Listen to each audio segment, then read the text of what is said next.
சென்னை அம்பத்தூரில் பேரறிஞர் அண்ணாவின் 116வது பிறந்தநாள் விழா திருவள்ளூர் தெற்கு மாவட்ட கழகம் சார்பில் நலத்திட்ட உதவி மற்றும் பொதுக்கூட்டம் நடைபெற்றது. இதனைத் தொடர்ந்து கள்ளக்குறிச்சி சென்று எட்டி பார்க்க முடியாத முதலமைச்சர் வெளிநாடு சென்று முதலீடு ஈட்டச் செல்வதாக கூறுகிறார் என அதிமுக கழக வழக்கறிஞர் பிரிவு மாநில செயலாளர் இன்பதுரை குற்றம் சாட்டி பேசியுள்ளார். திண்டுக்கல் மாவட்டம் பழனியில் வட்டாட்சியர் தலைமையில் 50 ஆண்டுகால புறம்போக்கு நிலம் பிரச்சினை குறித்து அமைதி பேச்சுவார்த்தை நடைபெற்றன. இந்த பேச்சுவார்த்தை வட்டாட்சியர் சஞ்சய் காந்தி, டிஎஸ்பி தனஜெயம் உள்ளிட்டோர் தலைமையில் இரு தரப்பினர் இடையே அமைதி பேச்சுவார்த்தை நடைபெற்றன. கடலூர் மாவட்டம் பண்ருட்டி அருகே 30 லட்சம் மதிப்பிலான 4 நியாய விலை கட்டிட திறப்பு விழா நடைபெற்றது. இந்நிகழ்ச்சியில் பண்ருட்டி சட்டமன்ற உறுப்பினர் வேல்முருகன் கலந்து கொண்டு கட்டிடத்தை திறந்து வைத்து குடும்ப அட்டைதாரர்களுக்கு இனிப்பு மற்றும் ரேஷன் பொருட்களை வழங்கினார். தஞ்சாவூர் மாவட்டம் கும்பகோணம் அருகே பயணிகள் நீண்ட ஆண்டுகளாக போக்குவரத்து சேவையை ஏற்படுத்தி தர கோரிக்கை வைத்து வந்துள்ளனர். இந்நிலையில் இதை ஏற்று புதிதாக அரசு போக்குவரத்து சேவை துவக்கப்பட்டுள்ளது. இதில் அரசு தலைமை கொறடா கோவை செலியன் கலந்து கொண்டு துவக்கி வைத்து சிறிது தூரம் புதிய வழித்தடத்தில் பேருந்தில் பயணம் செய்து பயணிகளை உற்சாகப்படுத்தினர்.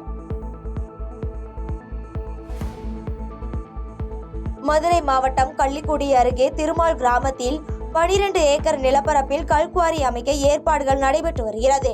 இந்நிலையில் கள்ளிக்குடி அருகே கல்குவாரி அமைக்க எதிர்ப்பு தெரிவித்து 36 கிராமங்களைச் சேர்ந்த கிராம பொதுமக்கள் விவசாயிகளின் மாதாந்திர குறைதீர்ப்பு கூட்டத்தில் மாவட்ட ஆட்சியர் சங்கீதாவை சந்தித்து மனு அளித்துள்ளனர். கடலூர் மாவட்டம் விருத்தாசலம் அடுத்த சத்தியவாடியை சேர்ந்த வேல்முருகன் என்பவர் துப்புரவு பணியாளராக பணிபுரிந்து வருகிறார்.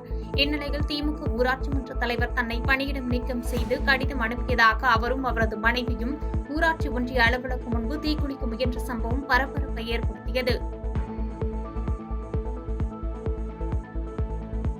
நாமக்கல் மாவட்டம் மோகனூரில் உள்ள காவிரி ஆற்றில் நாடாளுமன்ற மாநிலங்களவை உறுப்பினர் மற்றும் மாவட்ட மத்திய கூட்டுறவு வங்கி தலைவர் KRN ராஜேஷ்குமார் தலைமையில் அரசு மீன்குஞ்சு உற்பத்தி நிலையங்களில் மீன்கள் இருப்பு செய்யப்பட்டது. மேலும் இதனைத் தொடர்ந்து 6 மீனவர்களுக்கு 10.80 லட்சம் மதிப்பில் குளிர்காப்பு பெட்டியுடன் கூடிய இருசக்கர வாகனங்களும் வழங்கப்பட்டது. சேலம் விமான நிலையத்தை விரிவாக்கம் செய்வதற்கான ஆயத்த பணிகள் நடைபெற்று வருவதைத் தொடர்ந்து விமான ஓடுதளத்தை நீட்டிப்பதற்கான நிலம் அளவை பணிகள் துவங்கியது.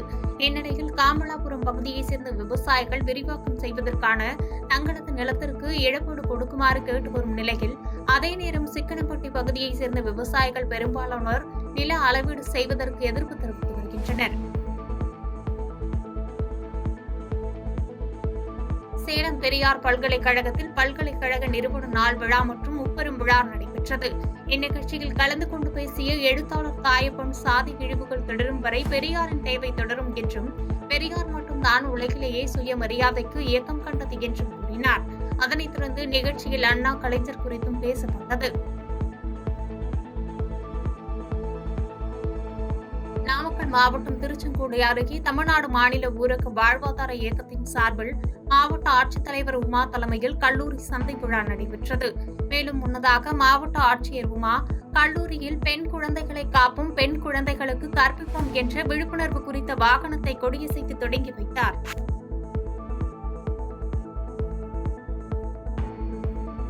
பாதகம் செய்பவரை கண்டால் நாம் பயங்கொள்ளலாகாது பாப்பா, மோதி மிதித்து விடு பாப்பா, அவர் முகத்தில் உமிழ்ந்து விடு பாப்பா. அண்மை செய்திகளை உடனுக்குடன் தெரிந்து கொள்ள இணைந்திருங்கள் இயம்நாடு தொலைக்காட்சியுடன்.